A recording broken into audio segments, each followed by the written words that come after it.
ముందుగా అందరికి రాఖీ శుభాకాంక్షలు. This is my outfit for Rakhi today. సార్లు అనుకున్న రాఖీతో పాటు సిల్వర్ బ్రేస్లెట్స్ కూడా పెట్టాలి. ఇన్ని సంవత్సరాలు నాకు పాసిబుల్ కాలేదు. ఫైనల్ గా ఈ ఇయర్ నాకు పాసిబుల్ అయింది. వీళ్ళిద్దరు మా పిన్ని కొడుకులు. అసలు చిన్న పిల్లలతో అంత ఈజీ కాదు కదా. మూడ్ ఎప్పుడు ఎలా ఉంటుందో వాళ్ళకి అర్థం కాదు. పెద్దోడు చాలా మొండి, చిన్నోడు చాలా ఈజీగా మ్యానిపులేట్ అయిపోతాడు. అయ్యో క్యూట్. నేను ఎందుకు అలా అంటున్నానంటే వీళ్ళిద్దరికి ఒక చిన్న గొడవ అయింది. చిన్నోడు వేసుకున్న కండువా పెద్దోడికి కావాలంట. ఆహా నేను అస్సలు ఇయ్యను, ఇది నాదే అన్నట్టు చిన్నోడు.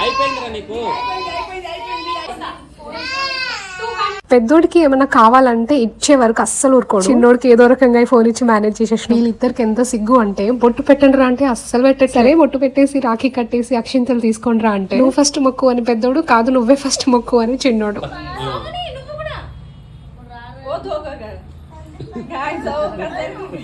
వీడు మొక్కుతున్నట్లేదు, బ్లాక్ మ్యాజిక్ చేస్తున్నట్టు ఎవరినో పిలుస్తున్నాడు. రండి రండి. వీడియో నచ్చితే సబ్స్క్రైబ్ చేసుకోండి. హ్యాపీ రక్షాబంధన్ అందరికి.